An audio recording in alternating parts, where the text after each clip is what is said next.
সুপ্রিয় দর্শক, স্বাগত জানাচ্ছি। বিস্ফোরণ নয়, রক্তপাত নয়, স্রেফ অদৃশ্য এক ঐশ্বরিক শক্তি, যে শক্তির এক নীরব আঘাতে চোখের পলকে কোনো আর্তনাদ ছাড়াই পাথরের যুগে ফিরে যাবে দাম্ভিক ইসরায়েল আর তার পশ্চিমা প্রভুরা। যে প্রযুক্তির সামনে বিলিয়ন বিলিয়ন ডলারের মার্কিন সমরাস্ত্র পরিণত হবে অকেজো লোহার স্তূপে। জায়নবাদী আর পশ্চিমাদের রাতের ঘুম হারাম করে দিয়েছে ইরানের নতুন ক্ষেপণাস্ত্র রাস্তকিজ। এটি কোনো সাধারণ অস্ত্র নয়, এ হলো প্রযুক্তির কিয়ামত এবং নীরব মহাপ্রলয়, যা দিয়ে ইসরায়েল আর মার্কিনীদের ঔদ্ধত্য আর অহংকারের স্রোতকে চিরতরে মাটির সাথে মিশিয়ে দিতে প্রস্তুত ইরান। অন্যদিকে ইরানের এই উত্থানের ভয়ে পশ্চিমাদের শিবিরে এখন কান্নার রোল পড়েছে। নিজেদের দুর্বলতা ঢাকতে তারা ইরানের উপর নিষেধাজ্ঞার পুরনো খেলা খেলতে চেয়েছিল, কিন্তু সেই জালে এখন তারাই আটকা পড়েছে। প্রাণ বাঁচাতে নিজেদের নাগরিকদের ইরান ছাড়ার জন্য মরিয়া হয়ে নির্দেশ দিচ্ছে ইউরোপ। কিন্তু কেন এই ভয়? কি এমন আছে ইরানের এই ঐশ্বরিক অস্ত্রে? আর নিজেদের আসন্ন পতন দেখে কোণঠাসা ইসরায়েল এখন ফিলিস্তিনিদের উপর কোন বর্বরতার চূড়ান্ত ষড়যন্ত্র আঁটছে? এসব প্রশ্নের গভীর বিশ্লেষণ সহ সাজিয়েছি আজকের এই বিশেষ পর্ব। বিস্তারিত জানতে শেষ পর্যন্ত আমাদের সাথেই থাকুন। দর্শক, চলুন চলে যাই মূল আলোচনায়। এতদিন যারা ভেবেছিলেন শুধু বোমা, ডলার আর পেশি শক্তি দিয়েই যুদ্ধ হয়, তাদের চিন্তা জগৎকে এক নিমিষে চুরমার করে দিয়েছে ইরান। তারা দুনিয়ার সামনে এমন এক প্রযুক্তি হাজির করেছে যা কোনো রক্তপাত ছাড়াই শত্রুকে নতজানু করতে পারে, তাদের সভ্যতাকে শতাব্দীর পর শতাব্দী পিছিয়ে দিতে পারে। নাম তার রাস্তকিজ, যার অর্থ পুনরুত্থান। আর এ অস্ত্রের বিবর্তন সত্যিই যেন মজলুমের শক্তির পুনরুত্থান ঘটেছে অন্যায়ের বিরুদ্ধে। এই ক্ষেপণাস্ত্রের ভেতরে কোনো বিধ্বংসী বিস্ফোরক নেই, আছে ইলেকট্রোম্যাগনেটিক ওয়ারহেড বা তড়িৎ চৌম্বকীয় শক্তি। একবার ভাবুন সেই ভয়াবহ দৃশ্য। ইরানের মাটি থেকে ছুটে যাওয়া এই ক্ষেপণাস্ত্র ইসরায়েলের আকাশে পৌঁছানোর পর কোনো বিস্ফোরণ ঘটবে না, শুধু এক নীরব আলোর ঝলকানি দেখা যাবে। আর তারপরে নেমে আসবে এক অনন্ত নীরবতা। প্রায় 50 কিলোমিটার এলাকা জুড়ে শত্রুপক্ষের বিদ্যুৎ ব্যবস্থা, স্যাটেলাইট যোগাযোগ, internet, radar, mobile network, banking system, এক কথায় যাবতীয় ইলেকট্রনিক সিস্টেম চিরতরে অকেজো হয়ে যাবে। ইসরায়েলের দামি দামি যুদ্ধবিমান, তাদের অহংকারের আয়রন ডোম, ভূমধ্যসাগরে ভেসে থাকা মার্কিন রণতরী, সবকিছুই পরিণত হবে এক টুকরো অকেজো লোহায়। কোনো বিস্ফোরণ হবে না, কোনো আগুন জ্বলবে না, শুধু নীরব এক ঐশ্বরিক ঝড়ে ধ্বংস হয়ে যাবে শত্রুর সমস্ত দাম্ভিকতা আর শক্তি। সামরিক পর্যবেক্ষকরা বলছেন, ইরানের নতুন সেনাপ্রধান জেনারেল আব্দুর রহিম মুসাভির নেতৃত্বে আলীর শক্তিতে বলিয়ান হয়ে ইসরায়েলকে চূড়ান্ত শিক্ষা দেওয়ার প্রস্তুতি নিচ্ছে তেহরান। আর এই প্রস্তুতির সামনে পশ্চিমা বিশ্বের তথাকথিত প্রযুক্তিগত শ্রেষ্ঠত্ব এখন কাঁচের ঘরের মতো ঠুনকো। পশ্চিমা শক্তি যে কতটা ঠুনকো আর তাদের প্রযুক্তির অহংকার যে কতটা অন্তঃসার শূন্য, তার জলজ্যান্ত প্রমাণ সম্প্রতি বিশ্ব দেখেছে। একদিকে যখন ইরান উন্মোচন করেছে এমন ঐশ্বরিক প্রযুক্তি, তখন অন্যদিকে আমেরিকার গর্ব, তাদের $2 ট্রিলিয়ন অহংকার F-35 যুদ্ধবিমান সামান্য ঠান্ডা সহ্য করতে না পেরে খেলনার মতো মাটিতে আছড়ে পড়ছে।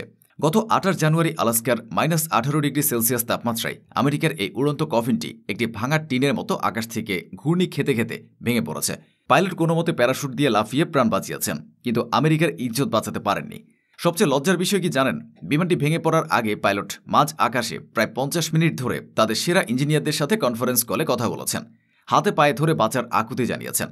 কিন্তু $2 ট্রিলিয়ন এই অহংকারকে কেউ বাঁচাতে পারেনি। তদন্তে বেরিয়ে এসেছে এক হাস্যকর তথ্য। বিমানের হাইড্রোলিক লাইনে নাকি পানি জমে বরফ হয়ে গিয়েছিল। যে দেশে যুদ্ধ বিমান সামান্য বরফ সহ্য করতে পারে না, তারা কিনা ইরানের মতো শক্তির সাথে মোকাবিলা করার স্বপ্ন দেখে। আর এটি কোনো বিচ্ছিন্ন ঘটনা নয়। এই ঘটনার মাত্র 9 দিন পর একই ঘাঁটিতে আরেকটি F-35 বিমানে একই ত্রুটি ধরা পড়ে। এটি কোনো দুর্ঘটনা নয়, এটি তাদের সিস্টেমের পতন। এটি শুধু একটি যান্ত্রিক ব্যর্থতা নয়, এটি একটি নৈতিক ব্যর্থতা।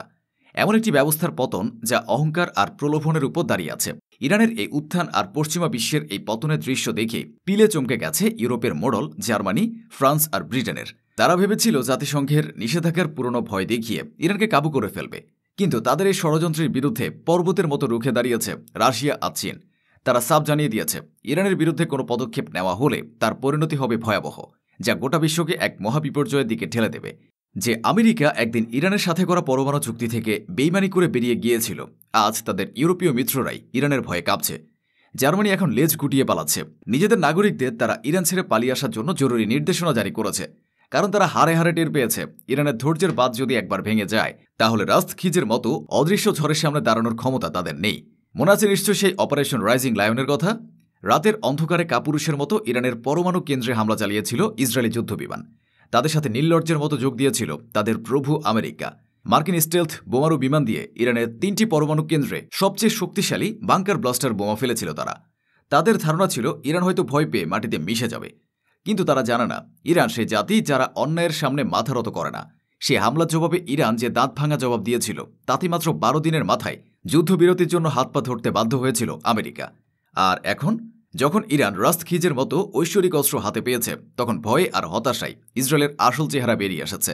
তাদের উগ্রপন্থী বর্ণবাদী অর্থমন্ত্রী বেজালেল ইস্ট্রোমিচ এখন গাজা উপত্যকা দখল করে ফিলিস্তিনিদের জোরপূর্বক উচ্ছেদ করার হুঙ্কা দিচ্ছে। সে বলছে 4 সপ্তাহের মধ্যে পুরো গাজাকে ইসরায়েলের সাথে যুক্ত করে নেবে।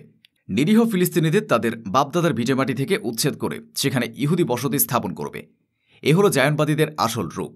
যখন তারা শক্তিশালী প্রতিপক্ষের সাথে পেরে ওঠে না, তখন নিরীহ মানুষের উপর ঝাঁপিয়ে পড়ে। একদিকে ইরানের নীরব রক্তপাতহীন টেকনোলজিক্যাল বিপ্লব, যা শত্রুকে কোনো আঘাত না করে পঙ্গু করে দেয়, আর অন্যদিকে ইসরায়েলের বর্বর মধ্যযুগীয় দখলদারিত্বের ঘোষণা। একদিকে সত্যের পুনরুত্থান, অন্যদিকে মিথ্যার আস্ফালন। প্রশ্ন এখন একটাই, এই ইলেকট্রোম্যাগনেটিক ঝড়ের সামনে কতক্ষণ টিকতে পারবে পশ্চিমা বিশ্বের এই কাঁচের ঘর? আর ইসরায়েলের এই ঔদ্ধত্যের জবাব ইরান কিভাবে দেবে? সময় হয়তো তার চূড়ান্ত ফয়সালা করে দেবে। বন্ধ হোক যুদ্ধ, বিগ্রহ, হানাহানি, বন্ধ হোক নিরীহ মানুষের উপর অত্যাচার, শান্তিময় হোক বিশ্ব, এমন প্রত্যাশা রেখে আজকের পর্ব থেকে বিদায় নিচ্ছে। তবে যাবার আগে সেই একই অনুরোধ, যেখানে সেখানে ময়লা আবর্জনা ফেলবেন না, আমাদের পরিবেশকে দূষিত করবেন না, আপনার দেশের সৌন্দর্য রক্ষায় সচেষ্ট থাকুন। যদি চ্যানেলটিতে নতুন হয়ে থাকেন আর আমাদের এই বিশ্লেষণ আপনার ভালো লেগে থাকে, তাহলে চ্যানেলটিকে সাবস্ক্রাইব করে আমাদের ভালোবাসায় আবদ্ধ করবেন। আপনার মূল্যবান মতামত, ভালো লাগা না লাগার বিষয়টি কমেন্টে লিখে জানাতে ভুলবেন না। আবারও হাজির হব নতুন কোনো খবর আর খবরের ভেতরের খবর নিয়ে। নিজে ভালো থাকুন, দেশকে ভালো রাখুন, আর সবসময় সত্যের পক্ষে আমাদের সাথেই থাকুন। ধন্যবাদ।